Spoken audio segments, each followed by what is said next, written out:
भगवान बुद्ध आणि त्यांचा धम्म याचा अभ्यास करत असताना बुद्ध धम्माची जी मध्यवर्ती कल्पना आहे किंवा जो आदर्श आहे, केंद्रबिंदू आहे,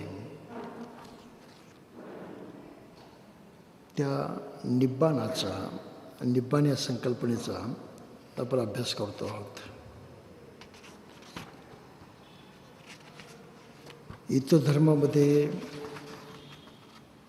त्याला मोक्ष असं म्हणतात. बुद्ध धम्मातही मोक्ष हा शब्दप्रयोग आहे, परंतु सर्वात महत्त्वाचा शब्दप्रयोग प्रचलित असणारा निर्वाण असा शब्दप्रयोग आहे. आणि निराळ्या धर्मातल्या मोक्षांची कशी कल्पना आहे ते आपण मागे लक्षात घेतलं.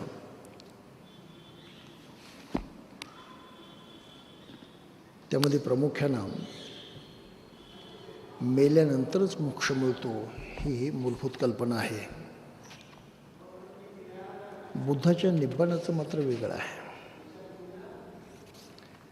बुद्धानं जी भूमिका मांडलेली आहे ती आज आपण लक्षात घेणार आहोत. पण त्याच्यातले 3 विचार आपण मागे लक्षात घेतले होते की इतर धर्मात मोक्ष आहे, मेल्यानंतर मिळतो असं म्हणतात. ते बुद्धाला मान्य नाही. बुद्धाची भूमिका आहे की निर्वाण इहलोकीच प्राप्त झालं पाहिजे, आत्ता इथे. निर्वाण किंवा मोक्ष हा माणसाच्या सुखाचा विषय आहे. माणसाचं सुख त्याच्यामध्ये नसेल तर त्याला निर्वाण म्हणता येणार नाही. आणि तिसरी गोष्ट त्यांनी सांगितलेली आहे की असं हे माणसाच्या सुखाचं निर्वाण, ती अवस्था प्राप्त करण्यासाठी जे माणसाचे वासना विकार आहेत त्यावरती सतत नियंत्रण ठेवावं लागतं. आणि ह्या 3 गोष्टींचा वापर करून मनुष्य इहलोकी सुखी होतो. याची आपण मागच्या वेळेस माहिती पाहिलेली होती. दुःखाचा उगम कसा होतो हेही याच्यामध्ये आलेलं आहे. मनुष्य जीवन दुःखी आहे याची कारणं त्याच्या मनामध्ये असणारे वासना विकार आहेत. लोभ आहे, धरून ठेवण्याची वृत्ती. द्वेष आहे, नकोसीपणाची वृत्ती. आणि या दोन्ही गोष्टी नकारात्मक आहेत. आणि सृष्टीचा नियम असा आहे की नकारात्मकता ही डिकेईंग प्रोसेस आहे, विनाशकारी पद्धती आहे किंवा प्रणाली आहे. पॉझिटिव्हिटी ही विकास करणारी पद्धती आहे, प्रक्रिया आहे. आणि मनुष्य पॉझिटिव्ह झाला तर विकास पावतो, निगेटिव्ह झाला तर नष्ट होतो. आणि आपण निगेटिव्ह आहोत की पॉझिटिव्ह आहोत हेच माणसाला कळत नसल्यामुळं तो दोन्हीच्या त्या भेसळीमध्ये जगत असतो. त्याला संमोह म्हटलं किंवा अज्ञान म्हटलेलं आहे. अशातल्या माणसाच्या दुःखाचं कारण बुद्धानं अज्ञान मानलेलं आहे. आणि त्या अज्ञानामध्ये 3 गोष्टी आहेत. लोभाची भावना आहे, द्वेषाची भावना आहे. आणि लोभ द्वेष आपल्याला कळत नाही, हे संमोहन आहे, नशा आहे. म्हणून त्याला मोहाची अवस्था असं म्हटलेलं आहे. तर हे 3 दोष बुद्धानं माणसाच्या जीवनाच्या दुःखाचं कारण मानलेलं आहे. आणि त्याच्याशीही माणसाला सामना करायचा आहे, त्याच्यातून मुक्त व्हायचं आहे. मग ते कसं व्हायचं याची जी माहिती आहे ती आता बाबासाहेबांनी आपल्या ग्रंथामध्ये पुढे लिहिलेली आहे. त्यांनी म्हटलं की पहिला जो दुर्गुण आहे तो आहे लोभ. दुसरा आहे द्वेष.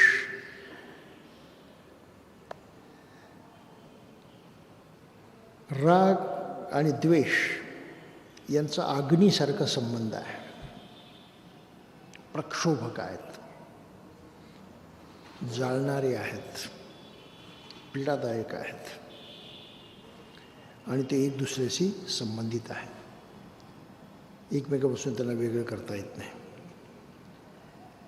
याची जर माणसानं नीट जाणीव करून घेतली नाही तर तो एक प्रकारच्या मोहामध्ये वावरतो, नशेमध्ये वावरतो. म्हणून त्या मोहाच्या अवस्थेला सुद्धा ओळखणं फार गरजेचं आहे. आणि म्हणून बाबासाहेबांनी इथेच वेगळ्या पद्धतीने वर्णन केलेलं आहे. काही लोक म्हणतात सर्व वासनाविकार नष्ट करणं हे जर निर्वाण असेल तर माणसाची इच्छा असते, आकांक्षा असते, काही अतिशय मॉडरेट किंवा व्यावहारिकदृष्ट्या आवश्यक अशा काही गोष्टी असतात, त्याही नष्ट करायच्या का?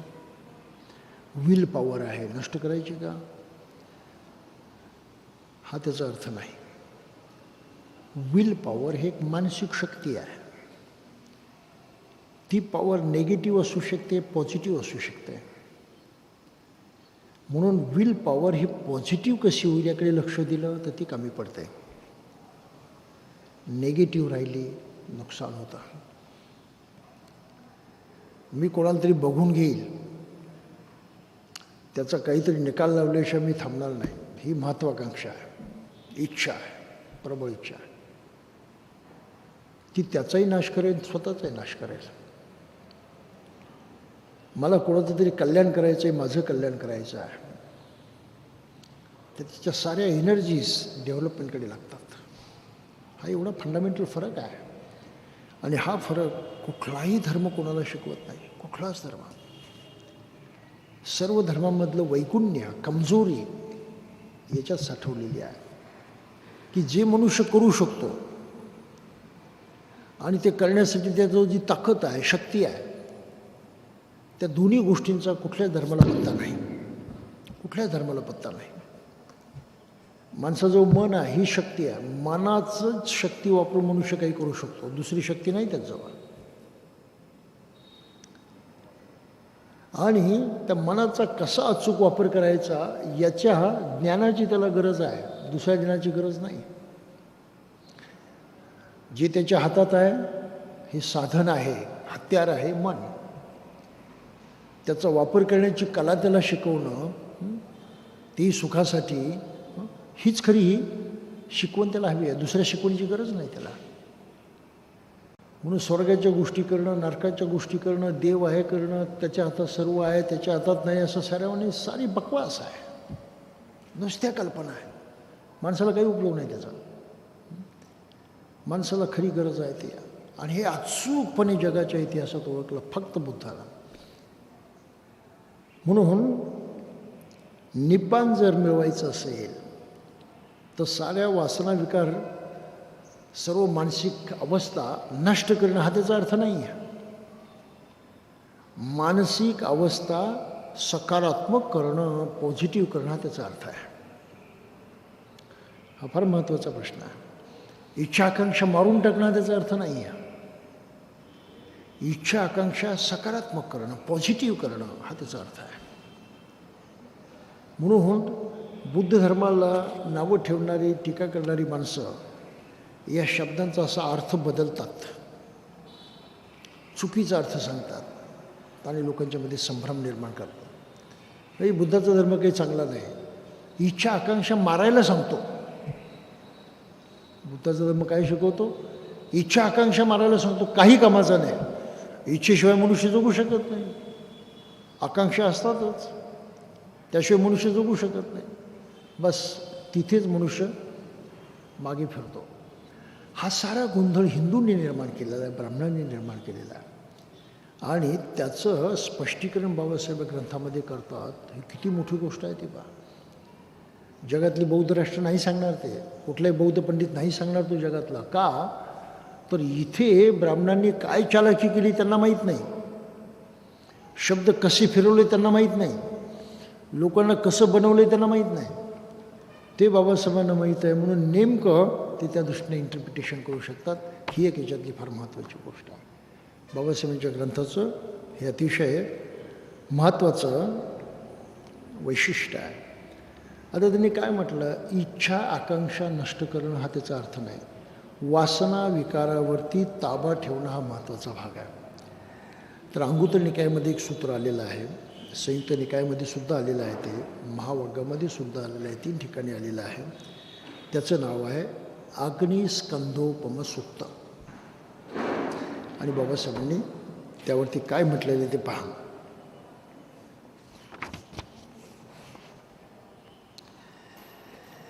जीवन म्हणजे अग्नी आणि मृत्यू म्हणजे तो मालवणे, असं बुद्धानं नाही म्हटलं. बुद्धानं म्हटलेलं आहे रागाग्नी, द्वेषाग्नी आणि मोहाग्नी जळत आहेत. मनुष्याला राग आला की रागामध्ये जळत राहतो, तो अग्नीसारखा झाला. द्वेषानं भरला गेला, द्वेषानं जळत राहतो, अग्नीसारखा आहे. मोहामध्ये गुंग झाला, अग्नीसारखा आहे तो. म्हणून राग, द्वेष आणि मोह या गोष्टी ओळखल्या पाहिजेत आणि त्यांना शांत कसं करता येईल, तो अग्नी कसा शांत करता येईल हे बुद्धानं शिकवलेलं आहे. मग पेटलेले एखादे अग्नी असेल तर तो शांत कसा होतो. समजा एखादी शेकोटी पेटवली आहे, त्यामध्ये आपण लाकूड टाकतो. लाकूड टाकत राहिलं तर तो शेकोटीचा अग्नीही थंड होणार आहे का? शक्यच नाही. लाकूड टाकणं थांबवलं तर होऊ शकतो. त्याप्रमाणे राग, द्वेष वगैरे या बाबतीतही बुद्धाचं तेच म्हणणं आहे. इच्छा निर्माण होते, वारंवार निर्माण होते, पण त्या इच्छेला किती भर घालत राहायचं, किती इंधन पुरवत राहायचं, हा महत्त्वाचा भाग आहे.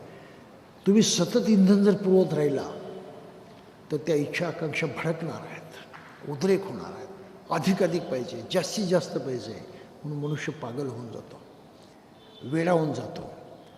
क्रोधानं भडकला तर मग त्याला काही सुचत नाही, फक्त नष्ट करणं, वाईट करणं, संपवणं, यापेक्षा त्याला काही सुचत नाही. म्हणजे हे राग वाढवला तर तो विनाशकारी होतो, तो काबूमध्ये ठेवला तर तेवढा विनाश होत नाही, आणि तो शांत केला तर अजिबात विनाश होत नाही. इतकं सोपं काम आहे. ते बुद्धाचं म्हणणं तेच आहे, राग वाढवू नका, वाढेल असं करू नका. उदाहरणार्थ आपल्या मित्रांबरोबर, नातेवाईकाबरोबर, ज्यांच्याबरोबर आपण राहतो त्यांच्याबरोबर वादविवाद सुरू झाला. वादविवाद, एक जण काही बोलला, दुसरा गप्प बसतो का?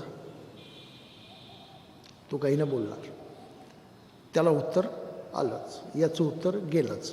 अशा तऱ्हेने ते एकमेकाशी चर्चा करत राहतात आणि ते वाढत वाढत वाढतच जातं. राग वाढत जातं, माझं ऐकतच नाही, याचाही राग वाढत जातो, माझं ऐकत नाही. नाना प्रकारे ते वादविवाद करत राहतात, कोणीच कोणाचं ऐकत नाही. होतं काय? दोघांचाही राग अनावर होतो आणि मग शब्दानं ऐकत नाही का, मग गुद्द्यानं ऐकत मारामारीवरती प्रकरण येतं. हे असंच होतं भांडणामध्ये. आता मारामारीमध्ये मग तसं ऐकत नाही, मग जरा खास मारामारी केली पाहिजे, मग शस्त्र हातामध्ये येतं. शस्त्र हातात आलं तर त्याचे काय दुष्परिणाम होतील हे माहीत असूनही मनुष्य त्याचा वापर करतो. होऊ शकतं की त्या रागाच्या भरामध्ये कोणाचा खूनही पडतो. हे होतं ना. म्हणजे राग आला, तो अग्नी पेटला, त्याच्यामध्ये शब्दांनी आपण भर घालत गेलो, तो भडकत गेला, मग गुद्दे मारण्यावरती आलो, तो भडकत गेला, मग प्रत्यक्ष खून खराब होण्यापर्यंत तो जाऊन पोचला. बुद्धाचं म्हणणं एवढंच आहे, रागावरती कंट्रोल ठेवा. ती नकारात्मक भावना आहे. जेव्हा एखादा काही बोलला आणि तुम्हाला नाही पटलं, ते तुम्ही काही उत्तर दिलं ते त्यानं नाही स्वीकारलं, लागलीच माणसानं शहाणं झालं पाहिजे. अरे तो काही ऐकणार नाही, ऐकण्याच्या मनस्थितीत नाही, त्याच्या मनात राग आहे. म्हणून ही वेळ कशी आहे? राग विझवण्याची आहे, वाढवण्याची नाही. मग तो विझवायचा कसा? मी गप्प बसेल, मीच काही बोलणार नाही. तुम्ही जर पुढं काही बोललाच नाही तर तो मनुष्य काय करणार आहे? स्वतःच बडबड करण्यात राहणार वेड्यासारखी, पागलसारखी? नाही, त्यालाही गप्प बसावंच लागणार आहे, त्यालाही रोकावंच लागणार आहे.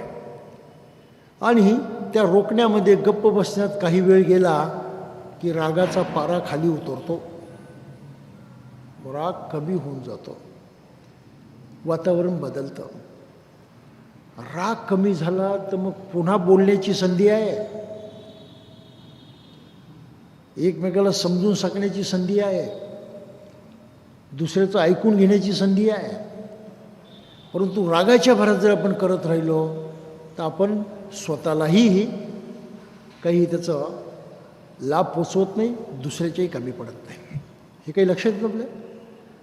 म्हणून वासना विकारावरती, भडकलेल्या वासना विकारावरती ताबा ठेवणं हे फार महत्त्वाचं आहे. याचं एक फार वाईट उदाहरण म्हणजे मजेशीर उदाहरण आपल्याला पाहायला मिळतं प्रेम प्रकरणांच्या मध्ये. आणि त्यातून एकतर्फी असेल तर बोंबलच, मनुष्य भडकतच जातो. जर त्या वासनांना तेव्हाच ओळखलं नाही की ही वासना आहे, नकारात्मक आहे, नेगेटिव्हिटी आहे. नेगेटिव्हिटी अल्टिमेटली, अंतिमतः माणसाला नष्ट करते, नुकसान करते. ही सृष्टीची सच्चाई लक्षात घेतली म्हणजे मग मनुष्य शहाणा होतो की नाही, मला कुठेतरी समजलं पाहिजे, नीट लक्षात घेतलं पाहिजे, जाणीवपूर्वक साऱ्या गोष्टी लक्षात आणल्या पाहिजेत, समजल्या पाहिजेत. आणि मग तो समजण्याच्या दृष्टीने प्रयत्न करायला लागतो, राग कमी होतो, कदाचित त्यातून नवीन काही मार्ग निघू शकतो.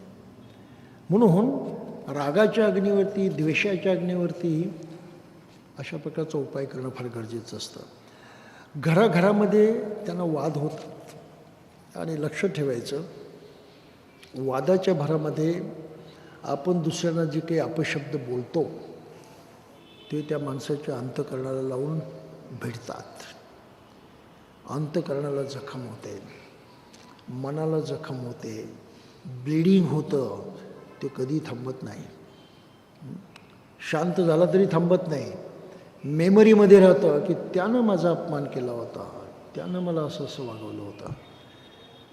कधी आठवून पहा, ज्यानं आपला अपमान केला आहे, ज्यानं आपला दुःख दिलं आहे ते आपण कधी विसरत नाही.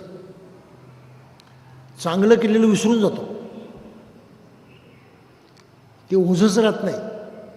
चांगलं केलं तिथल्या तिथे संपलं, पुढे लक्षात नाही राहिलं तर काही फरक पडत नाही, गरजच पडत नाही लक्षात ठेवण्याची, सहजपणे माझं विसरून जातो, नो टेन्शन. पण राग द्वेष याच्या माध्यमातून कोणी आपला अपमान केला आपण विसरत नाही, चुकूनही विसरत नाही. 50 वर्षानंतर तो मनुष्य भेटला तरी आपल्याला काय आठवतं पहिलं, अरे हाच तो, यानं माझा असा अपमान केला होता. दुसरं काही आठवतं का? अजिबात आठवत नाही. म्हणून ही नकारात्मक शक्ती अतिशय पॉवरफुल असते माणसाचं जीवन नष्ट करण्यासाठी, त्याला आघात करण्यासाठी. म्हणून अग्निस्कंधोपम सुत्त म्हणजे अग्नीची उपमा दिलेली आहे बुद्धानं, की विकार कसे पेटतात आणि त्यामध्ये मनुष्य कसा वाहवत जातो.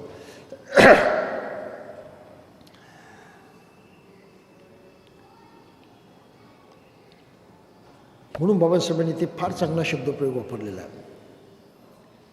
त्यांनी ही सकारात्मक जीवनाची व्याख्या केलेली आहे. आणि निब्बाणाचा अर्थ काय सांगितला आहे? निब्बाण हा निर्दोष जीवन याला प्रतिशब्द आहे. निब्बाण म्हणजे निर्दोष जीवन. एका शब्दात बाबासाहेबांनी त्याची व्याख्या केलेली आहे, एका शब्दात. निर्दोष, ज्याच्या जीवनामध्ये दोष नाही तो निर्दोष. दोष नाही असा मनुष्य ज्या प्रकारचं जीवन जगतो तो निर्वाणाचं जीवन जगतो, तो सुखाचं जीवन जगतो. इतकी सोपी व्याख्या केलेली आहे. आणि हे दोष कोणते? हेच राग, लोभ, मोह हे दोष आहेत. हे दोष ज्यानं शांत केले तो निर्दोष झाला. निर्दोष झाला तो सुखानं जगायला लागला. निर्दोष होऊन सुखानं जगणं आत्ता इथे जीवाजीव असताना प्रत्येक माणसाला शक्य आहे. ती थाप नाही, ती कल्पना नाही आहे. सच्चाई आहे, हे बुद्धानं सांगितलेलं आहे. कुठलाही धर्मही शिकवत नाही, कुठलाच धर्म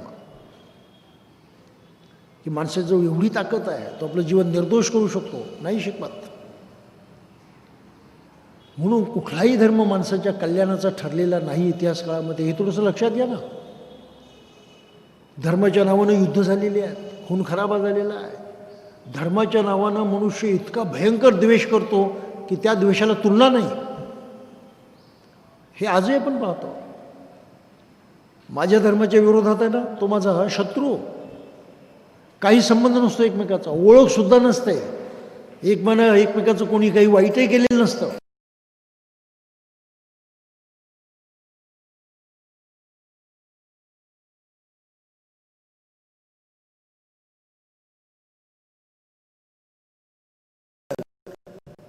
मनुष्य म्हणून त्याच्याकडे बघतच नाही. धर्माचा पडदा पुढे येतो, ते लेन्सेस येतात आणि त्यामधून बोलतो हा शत्रू आहे म्हणून. एवढं माणसाचं मन धर्माच्या नावानं दूषित झालेलं आहे, दूषित. आणि धर्माच्या नावानं युद्धसुद्धा होऊ शकतात, झालेली आहे जगामध्ये, आजही होतात, आपापसातही होतात. एका धर्मात दोन पंथ पडले, ते दोन पंथही आपापसात भांडत बसतात, माझंच खरं त्याचं खरं नाही. हीच परिस्थिती हिंदू धर्मात होती. शिवाला मानणारे वैष्णवाच्या विरोधात, वैष्णव शिवाय शैवांच्या विरोधात, हे भांडण होतं जोरदारपणे. आता बरोबर दिसत नाही, पण इतिहास काळामध्ये महाभयंकर भांडण होतं. ती जे पुराण वाचले, शिवपुराण वाचा, विष्णू पुराण वाचा, स्कंद पुराण वाचा, त्या पुराणामध्ये ह्या साऱ्या गोष्टी आहेत. इतकी निंदा केलेली आहे एकमेकाची की ते धर्मग्रंथ आहेत की माणसाचा राग पेटवणारे अग्नी आहेत, असं माणसाला वाटावं. आणि त्याला धर्मग्रंथ म्हणतात, अक्षरशः धर्मग्रंथ. बुद्धाच्या सर्व शिकवणीमध्ये तुम्हाला हा प्रकार दिसायचा नाही.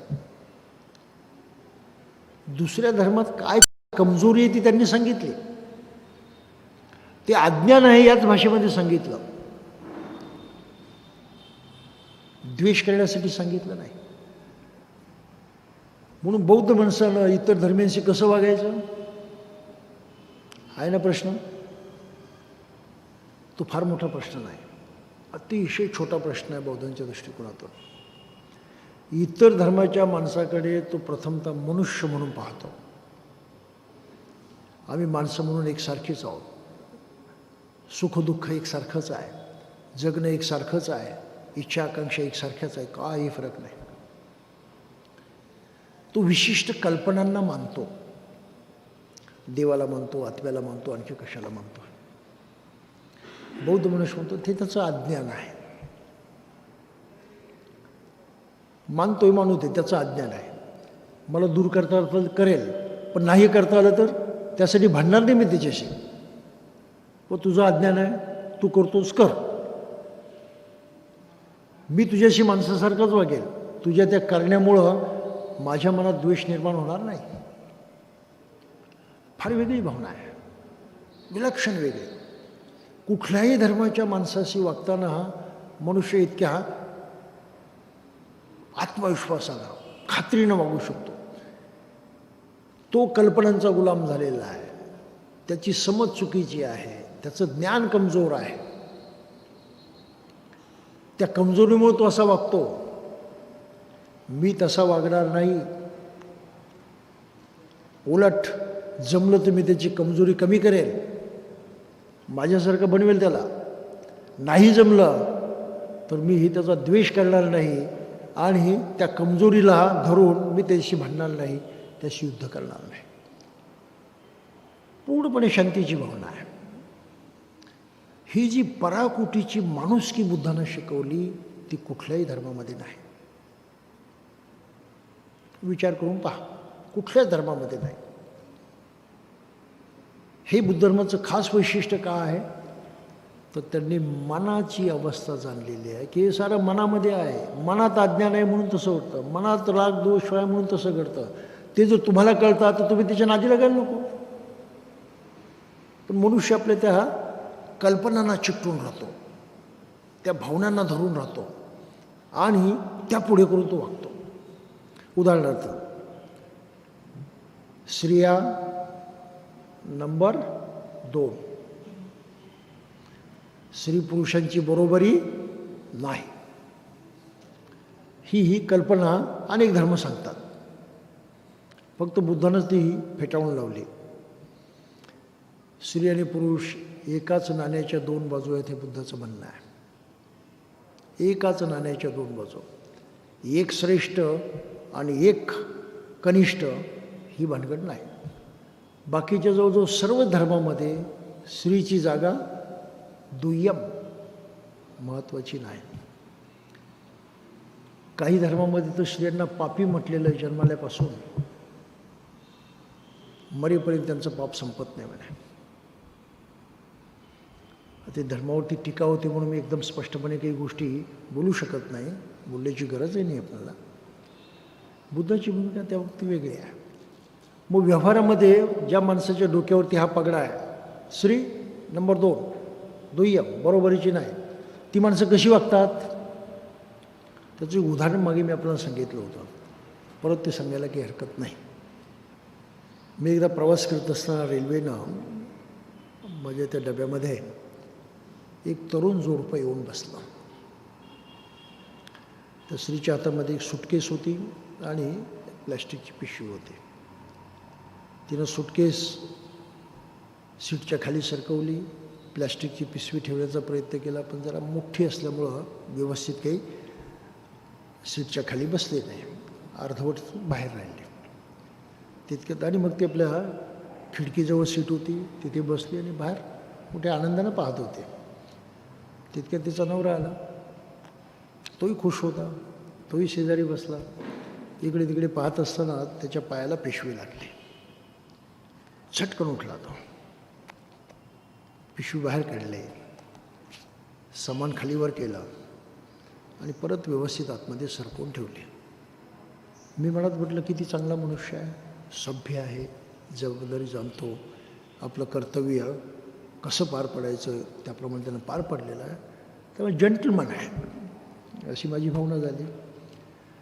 आता आपला नवरा हे काम करतो आहे, ती बायको त्याच्याकडे पाहत होती आणि कौतुकानं पाहत होती. आता जितकं तिच्या डोळ्यात कौतुक दिसत होतं ते बघितल्यावरती मी समजून गेलं की नवीन नवीन आहे म्हणून इतकं आहे, काही दिवसानंतर ते तितकं काही राहत नाही. काही असो, आपली बायको आपल्याकडे कौतुकानं पाहते आहे, याची नजर जेव्हा तिच्या नजरेला भिडली तेव्हा त्यानं काय बोलावं? तुम्हीच कल्पना करा, तुम्ही तिथे असता तर काय बोलला असता? त्या ठिकाणी तुम्ही असता तर काय बोलला असता? एक नाटक करून पहा मनातल्या मनात. एक तर बोलायची काही गरजच नव्हती, काही गरजच नव्हती. आपलं काम केलं, आपण बसतो, बात संपले. पण जसं त्याची दृष्टी आपल्या बायकोच्या दृष्टीला भिडली, ताबडतोब तो बोलून गेला. अक्कल लागते. काय झालं? शिवी दिली का? नाही. म्हटलं काय? अक्कल लागते. याचा अर्थ काय झाला? बायकांना अक्कलच नाही. हे जे त्याच्या डोक्यात बसलेलं आहे त्या भावनेतून तो बोलला, हे बरोबर आहे ना? आता ते बोलल्यानंतर त्याच्या बायकोला काय वाटलं असेल? मोठा आनंद झाला असेल, म्हटले असेल किती चांगला नवरा आहेस, मला नेमकं सांगितलं माझं अक्कल नाही वगैरे म्हणून, थँक्यू व्हेरी मच. शक्य नाही. तिचा चेहरा पडला, उदासपणे ती खिडकीच्या बाहेर पाहत राहिले. मनाला जखम झाली, अंतकरणाला जखम झाली. आता मला सांगा की ती महिला ते किती दिवसात विसरणार आहे? Next moment? 1 दिवसात, 2 दिवसात? नाही बरं, कधी विसरणार नाही, कधीच. कायम ती जखम मनात राहणार आहे की यानं माझा अपमान केला होता, हा मला दुय्यम मानतो, नीच मानतो, आपल्या बरोबरीचं मानत नाही. पण व्यवहारामध्ये लग्न केलंय, नवरा आहे, त्याच्याबरोबर राहायचं आहे, म्हणून कॉम्प्रोमाइज करून राहावं लागतं, तडजोड करून घ्यावे लागते, कमीपणा पत्करून राहावं लागतं. ही भारतातल्या स्त्रियांची सर्वात मोठी दुःखाची हकीकत आहे, सर्वात मोठी. आणि ज्या धर्मांनी ही शिकवण दिली आहे त्या प्रत्येक धर्मामध्ये स्त्रीची अवस्था इतकी दुःखाची आहे. कॉम्प्रोमाइज करून जगावं लागतं, मन मारून जगावं लागतं. मी काय म्हणतो लक्षात येतं? आता ज्या स्त्रीला मन मारून संसार करावा लागतो, जगावं लागतं, ती खरंच फार आनंदाने जगत असेल, सारं सुखदुःख शेअर करत असेल? शक्य नाही, शक्य नाही. म्हणून भारतीय माणसांचे संसार सुखाचे होत नाहीत. तुम्ही किती मुहूर्त पहा, सुखाचा मुहूर्ताचा काही संबंध नाही. कुंडली पहा, काही संबंध नाही. जे व्हायचं ते होतच. का? तो वागण्याचा परिणाम आहे. त्या बाहेरच्या गोष्टींचा काय संबंध? सूर्य आपल्या जागेवरती, चंद्र आपल्या जागेवरती, ग्रह आपल्या जागेवरती, त्यांचं ते काम करतात. तुमच्या कशाला फंदात पडतील? काय आहे का तुमचा संबंध इथे? काहीच नाही.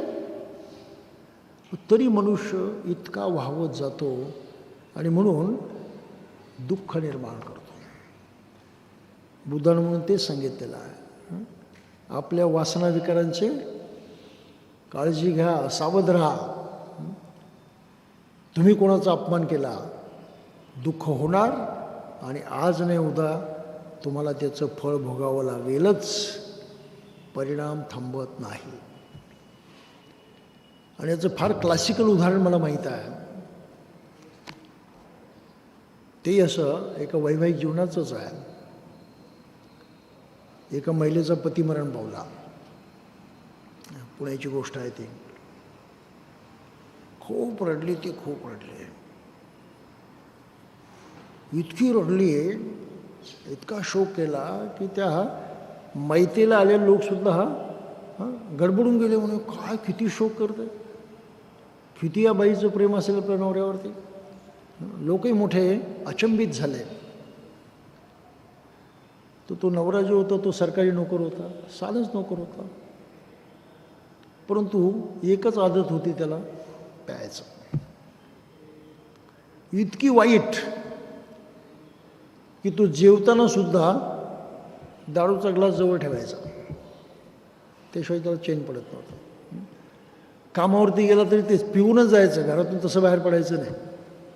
पोस्टात होता पोस्टमन, त्या पोस्टाच्या लोकांनी सांभाळून घेतलं आणि त्याला लोकांची पत्र घरोघर नेण्याचं काम देण्याच्याऐवजी तिथे नुसतं शिक्के मारण्याचं काम दिलं. बस इथेच, बाहेर जाऊ नको. सांभाळून घेतलं त्यांनी. एक दिवस मेला आणि त्याच्या बायकोने एवढा शोक केला. 8 दिवसानंतर मी त्याला भेटायला गेलो, ओळखीचे होते म्हणून. आणि म्हटलं की तुम्ही त्या दिवशी एवढा शोक केला, एवढा शोक केला. लोक हैराण झाले म्हणे तुमचा शोक बघून. आश्चर्य वाटलं लोकांना. मला काय म्हणे, जवळ या. गेलो जवळ. कान पुढे करा. मी कान पुढे केलं. माझ्या कानात हळूच काय म्हणतात, कसलं दुःख. मला तर खूप आनंद झाला होता. आणि म्हटलं तुम्ही बोलताय काय? हो म्हणे, खूप आनंद झाला होता. हा मग एवढं रडलं? ते दुसऱ्यांना दाखवण्यासाठी, दुसऱ्यांना दाखवण्यासाठी रडले मी. नाही तर लोक मला वाईट म्हटले असते, नातेवाईक वाईट म्हटले असते. म्हटलं आनंद कसं काय झाला? साधी गोष्ट आहे म्हणे. नवरा कायम पिणारा, घरात काही सुख नाहीच. घरात आल्याबरोबर नरकासारखं वातावरण, वासच वास. वैतागून गेलो होतो आम्ही. आता मेला म्हणजे झालं काय? आता सरकारी नोकर आहे, त्याचं GP फंड मिळेल, त्याची ग्रॅच्युइटी मिळेल, त्याची पेन्शन मिळेल. मी माझ्या 2 मुलांना चांगलं शिकवेल, आम्ही सुखामध्ये राहू म्हणे. तेवढी सोय झाली म्हणून मेल्याचा मला आनंद झाला. ही प्रत्यक्ष घडलेली घटना आहे, प्रत्यक्ष घडलेली. आणि त्यावरून माझी खात्री पटली की ज्या घरामध्ये पत्नीला असं कॉम्प्रोमाइज करून जगावं लागतं, तिचा नवरा मेल्यानंतर तिला 100% आनंद होणारच. दुःख नाही वाटणार. त्या नरकातून सुटले अशी त्या बाईची भाषा होती. नरकातून सुटले म्हणे मी. म्हणून जरा पुरुषांनी लक्ष दिलं पाहिजे की आपण नको त्या नादाला लागलं तर काय होतं. जर पिण्याची सवय असेल ना, लग्नच करू नका. आयुष्यभर तेच काम करा. आता नशेमध्येच पडून राहायचं तर काय प्रॉब्लेम काय? कशाला बाकीच्या फंदात पडायचं? लग्नच करू नका. लग्न करणार असाल तर त्या दारूचा वास सुद्धा घेऊ नका. इतका सरळ नियम आहे. सुख पाहिजे ना, फार आध्यात्मिक काही करत बसा, तपश्चर्या करत बसा, काही गरज नाही रे. एवढं तरी करा. आणि या सवयी कुठून लागतात? हॉटेलमध्ये कोका कोला पिण्यापासून. काही खाल्लं त्याबरोबर पाणी पिणं गरजेचं असतं. ते आरोग्याला लाभदायक असतं. कोल्ड्रिंक अजिबात नसतात. ती सारी केमिकल्स असतात.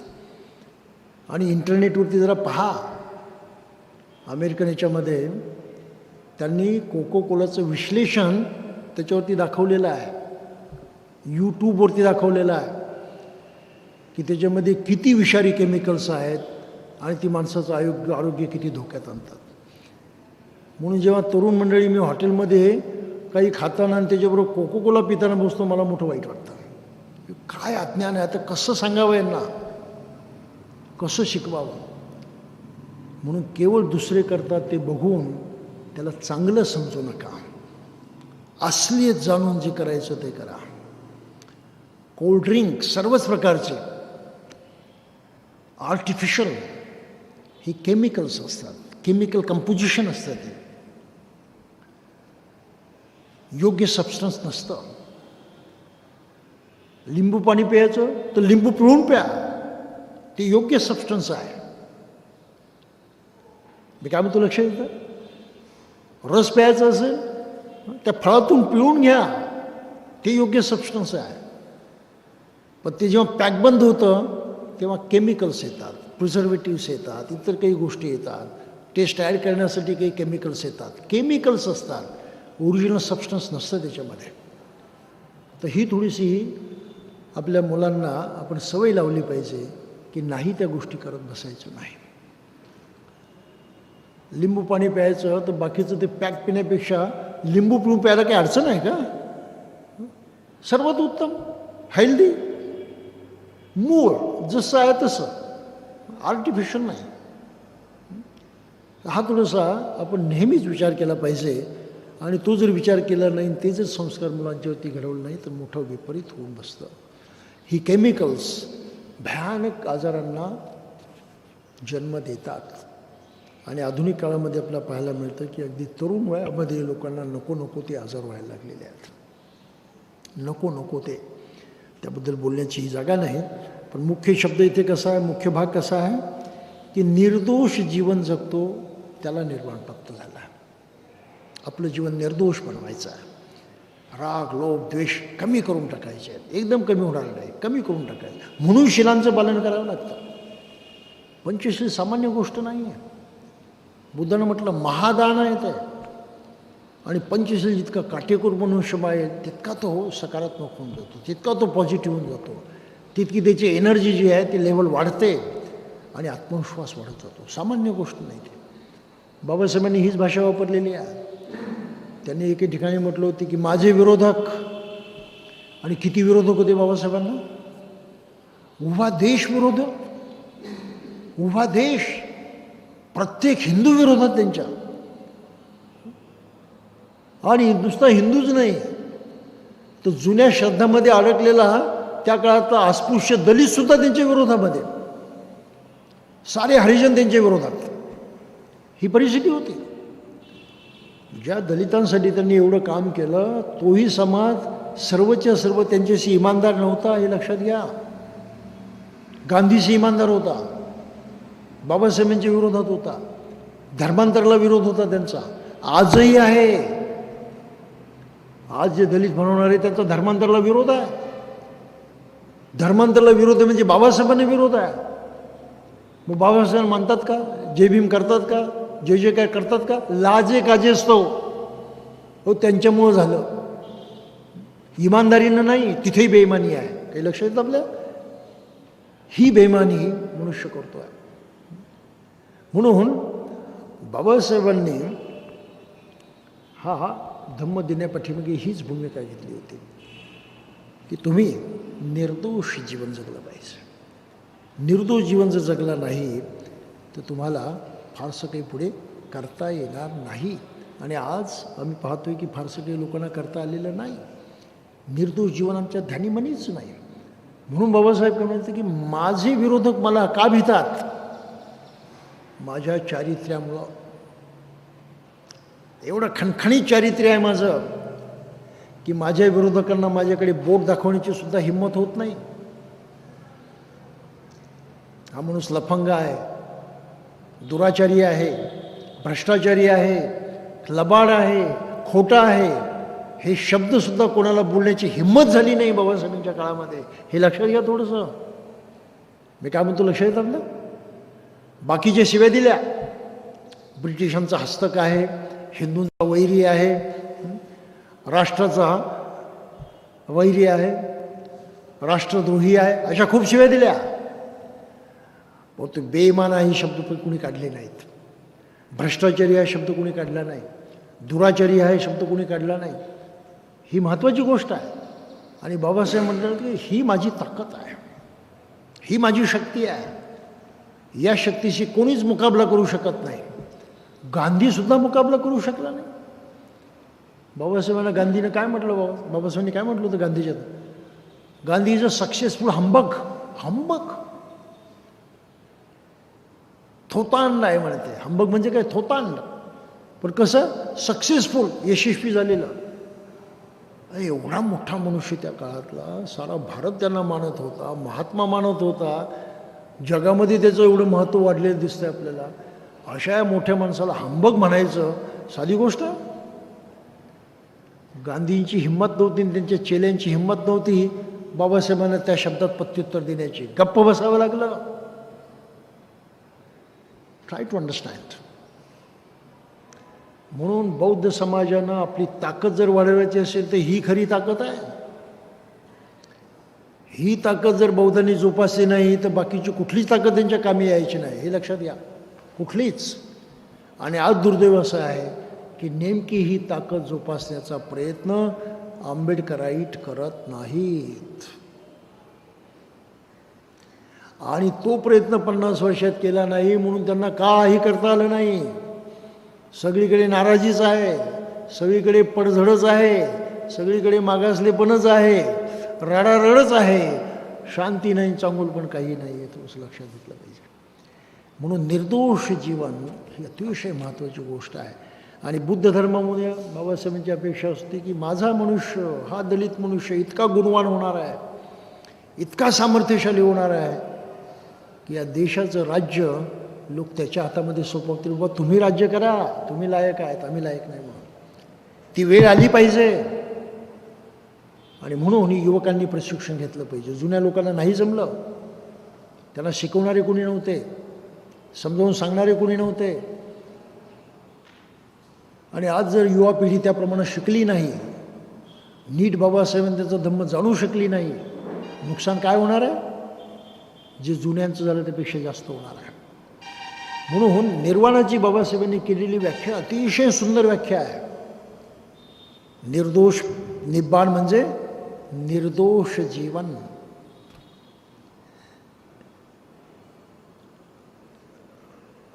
एकदा स्थवीर राध तथागताकडे गेला. तथागतांना अभिवादन केल्यानंतर त्याच्या समीप बसून त्यानं विचारलं, भगवान निब्बाण म्हणजे काय? आणि भगवंताने उत्तर दिलं, निब्बाण म्हणजे निर्दोष जीवन. ब्लेमलेस लाईफ इज निब्बाण. ही निब्बाणाची व्याख्या बाबासाहेबांनी केलेली आहे. भगवान निब्बाणाचा उद्देश काय आहे? बाबासाहेबांनी ते कोटिंग इथे केलेलं आहे. राध निर्दोष जीवन हा निब्बाणाचा उद्देश आहे. निब्बाण हे जीवनाचे ध्येय आणि साध्य आहे. माणसानं कशासाठी जगायचं? निब्बाणासाठी, निर्दोष बनण्यासाठी. ध्येय कोणतं? निर्दोष बनणं हे ध्येय. आणि हे मनुष्य लक्षात घेत नाही. ही आजच्या समाजाची सर्वात मोठी गडबड आहे. निब्बाण म्हणजे नाश पावणे नव्हे. हे बुद्धानं सारीपुत्राला सांगितलं होतं. ते बाबासाहेबांनी इथे लिहिलेलं आहे की एकदा अनाथपिंडकाच्या आश्रमात ते असताना भिक्षूंना उद्देशून भगवंत म्हणाले होते, सारीपुत्र तेथ होता, सारीपुत्रानं प्रश्न विचारला होता, भिक्षूंनो, ऐहिक संपदेऐवजी धम्माचे तुम्ही दायाद व्हा. तुमच्याविषयी वाटणाऱ्या करुणेनं तुम्हाला धम्मातील वाटा मिळावा म्हणून मी तुम्हाला धम्माचे दायाद बनवीत आहे. दायाद म्हणजे वारस. बुद्धानं आपल्या अनुयायांना कशाचं वारस बनायला सांगितलं? आपल्या संपत्तीचं वारस नाही, आपल्या कार्याचं वारस नाही, आपल्या शिकवणीचं वारस बनायला सांगितलेलं आहे. थोडासा विषय आपल्याला लक्षात घेतला पाहिजे. आधुनिक काळामध्ये बाबासाहेबांनी तेच सांगितलं. मग आपण आज बाबासाहेबांच्या विचाराचे वारस आहोत का? बाबासाहेबांच्या विचाराचे वारस नाही. बुद्धानं लोकांना सांगितले की माझ्या विचाराचे वारस व्हा. त्यांचा विचार म्हणजे धम्म. धम्माचे दायाद व्हा, धम्माचे वारस व्हा. बाबासाहेबांचा विचार म्हणजे बाबासाहेबांची शिकवण. आम्ही त्याचे वारस झालोत का? नाही. आम्ही बाबासाहेबांच्या भौतिक संपत्तीचे वारस झालो. भौतिक संपत्ती म्हणजे व्यवहारामधली संपत्ती. जमीन जुमला आहे, पैसा अडका आहे, संघटना आहे वगैरे काय, हा भौतिक वारसा. म्हणून बाबासाहेबांच्या नंतर त्यांच्या भौतिक वारशासाठी संघर्ष सुरू झाला. आता प्रामुख्यानं समाजाच्या दृष्टीनं त्यांची धनसंपत्ती ही काही समाजाचा वारसा नाही होऊ शकत, ती त्यांच्या घराण्याचा वारसा झाली. परंतु मग समाज कशाचा वारस झाला? त्यांच्या संघटनांचा वारस झाला. मी काल एका गावामध्ये होतो, या काटोल विभागामध्ये, काटोल गावाच्या शेजारी एका गावात गेलो होतो मुद्दाम. नाव नाही सांगत तुम्हाला, नाही तर तुम्हाला कोणाला तरी पटकन आठवेल आणि तू म्हणाल या लोकांच्याबद्दल बोलता म्हणून. तिथे ज्या घरामध्ये मी चहा घेत होतो तिथल्या माणसानं मला कहाणी सांगितली. आमची म्हणे ही तिसरी पिढी. आमचे आजोबा होते, त्यांच्याकडे 150 एकर जागा होती, जमीन होती. आणि आम्ही या गावातले श्रीमंत लोक होतो. आजोबा गेल्यानंतर मग पुढची पिढी आली, त्याच्यामध्ये त्या जागेत जमिनीची झाली वाटणी. आता श्रीमंत होतो म्हणून चंगळही करत जगलो, म्हणून काही जमीन तेव्हाही गेली. आजोबा वेळेनंतर म्हणे बापाच्या कारकिर्दीमध्ये वाटणी झाले, जमिनीचे तुकडे झाले, मग 150 एकत्रित होती, ते आता तुकड्यात वाटली गेली आणि काही चंगळ करण्यामध्ये गेली. ही आमची तिसरी पिढी आहे. तो मुलगा मला सांगत होता, आमच्याजवळ एवढीशी सुद्धा जमीन नाही म्हणे, फूटभर सुद्धा जमीन नाही. आम्ही शेतमजूर म्हणून काम करतो. शेतमजूर म्हणून, कालची गोष्ट खेड्यात ऐकलेली मी. म्हणजे हे 3 पिढ्यामध्ये किती प्रगती झाली.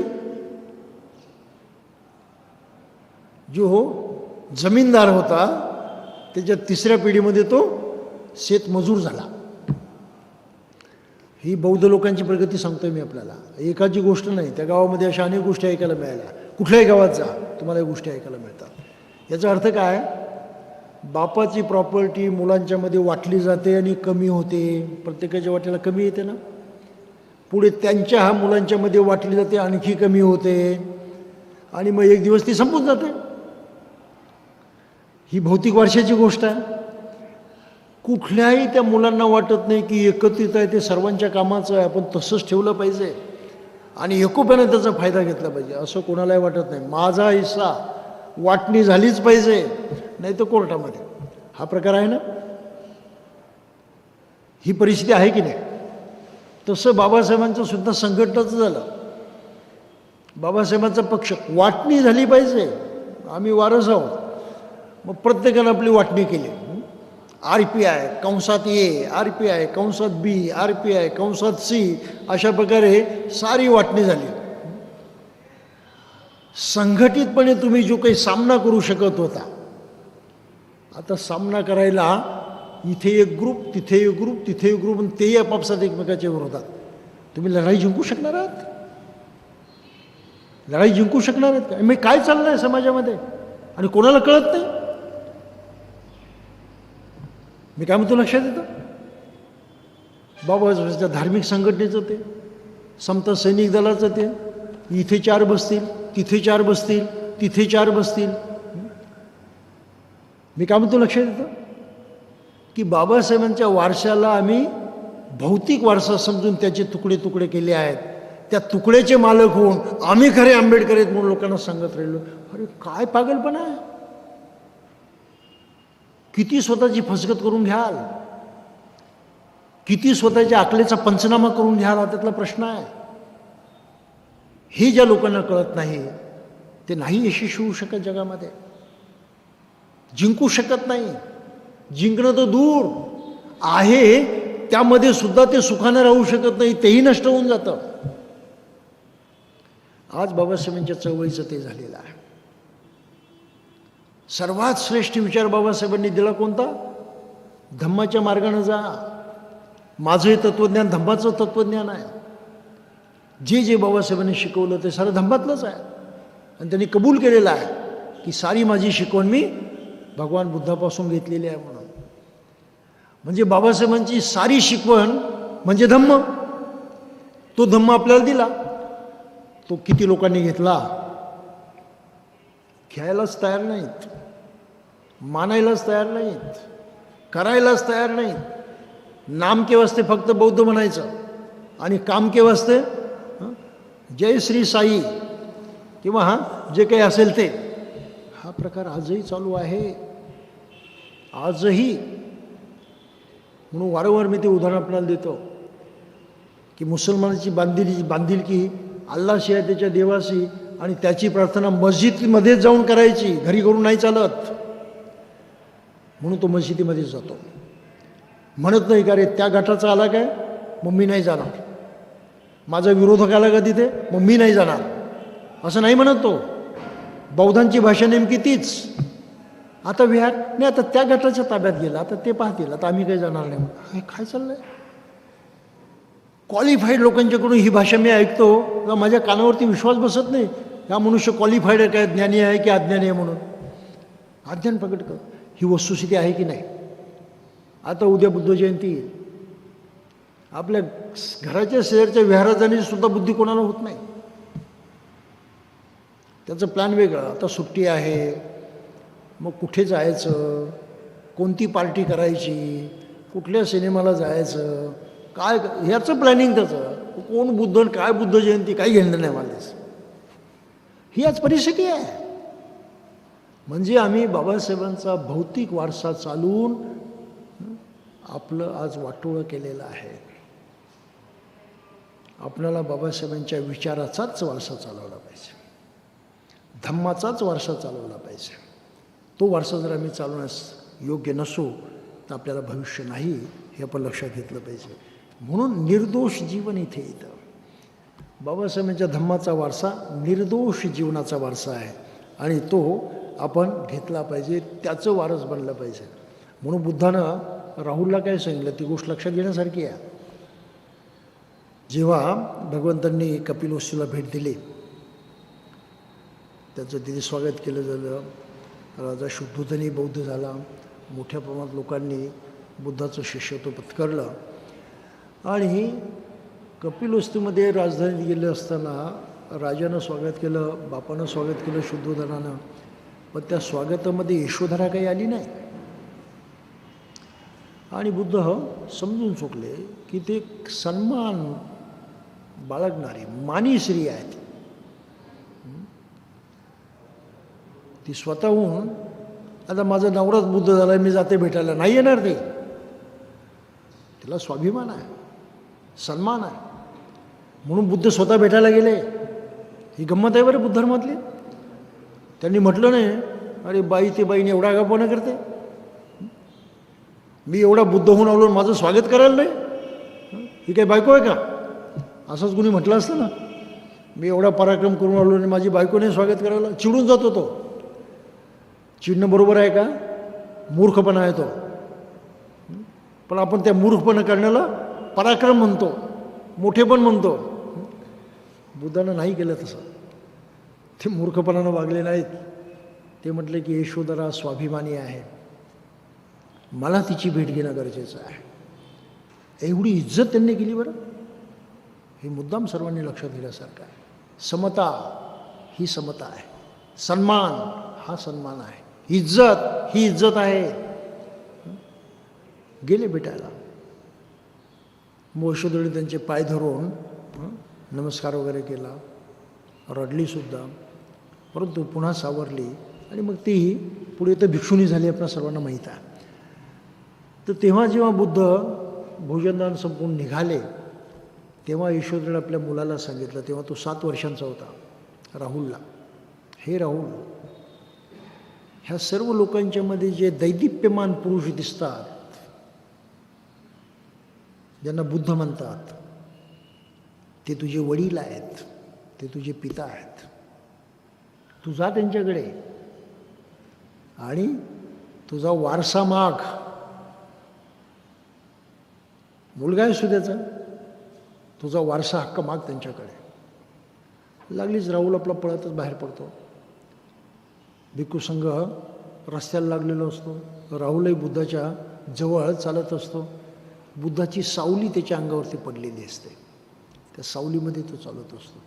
बोलता बोलता सहज बोलून जातो, भगवान श्रमण, हे श्रमण, तुझी सावलीसुद्धा सुखदायी आहे म्हणे. त्याला आनंद वाटत होता, मौज वाटत होते. तुझी सावलीसुद्धा आनंदाची आहे म्हणे, सुखदायक म्हणून. बुद्ध चालत होते आणि मग ते म्हणाले, हे श्रमण. त्याला माहीत नव्हतं बुद्ध म्हणायचं की भंते म्हणायचं वगैरे. श्रमण म्हणे, माझ्या आईनं मला तुमच्याकडे पाठवलं आहे. तिनं सांगितलं की तुम्ही माझे पिता आहात आणि मला सांगितलं आहे की माझा वारसा हक्क मी मागावा. म्हणून हे श्रमण, तुम्ही माझे पिता आहात, तर तुम्ही मला माझा वारसा हक्क द्या. आली का पंचायत मोठी. बुद्धांना कोणता वारसा द्यायचा? कपिलवस्तूचं राज्य ते त्यांनी स्वतः सोडलेलं होतं. अर्थात बापानं सांभाळलं होतं. बाप जर म्हटलं असता, बुद्ध म्हटले असते की दे मला, ते दिलं असतं. तो भाग वेगळा. बुद्ध सारीपुत्राकडे वळून म्हणतात, हे सारीपुत्र, हा माझा पुत्र माझ्याकडे वारसा मागतोय म्हणे. कोणता वारसा देऊ मी त्याला? धनसंपत्ती माझ्याकडे नाही. माझ्याकडे आहे फक्त एकच वारसा, तो म्हणजे धम्माचा, आणि तोच मी त्याला देऊ शकतो. मग ते राहुलकडे वळून म्हणतात, हे राहुल, धनसंपत्ती माझ्याकडे नाही, माझ्याकडे वारसा आहे धम्माचा, माझ्या शिकवणीचा, माझ्या विचारांचा. तो घेण्याची तुझ्याजवळ हिंमत आहे का?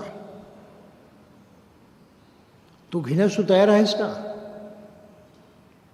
तर राहुलला तेवढ्याच आत्मविश्वासानं सांगितलं की होय श्रमण, तो वारसा घेण्यास मीही तयार आहे. म्हणून म्हणजे त्याचं अंडरस्टँडिंग तेव्हा किती जबरदस्त असेल तेव्हा. आणि मग बुद्ध म्हणतात सारीपुत्राला, सारीपुत्र, त्याला श्रामणेर करून घ्या आणि तुम्ही त्याचे आचार्य बना. मग सारीपुत्राच्या हाताखाली बुद्ध श्रामणेर बनला आणि त्याचं प्रशिक्षण सुरू झालं. तोही इतका जिद्दीचा निघाला. 7 वर्षांचा असताना. आश्चर्यकारक गोष्ट. सारीपुत्र त्यांना प्रशिक्षण द्यायचं. बुद्ध अधून भेटायचे. एकदा असेच बुद्ध भेटायला गेले असताना त्यांनी उपदेश केला राहुलला. तो अंबलठ्ठिका राहुलोवाद सुत्तामध्ये आलेला आहे. बुद्ध गेले. राहुल पटकन आपल्या कुटीतून बाहेर आला. बुद्धाला पाय धुण्यासाठी पाणी दिलं, बसण्यासाठी आसन लावलं आणि त्यांच्या हातातलं पात्र चिवर घेऊन तो पुढे गेला. बुद्धांना पाय धुतले, आसनावरती येऊन बसले. तर ते असं पात्र होतं, त्याच्यामध्ये थोडंसं पाणी त्यांनी ठेवलं. आणि बुद्ध त्यांना उपदेश करतात, राहुल,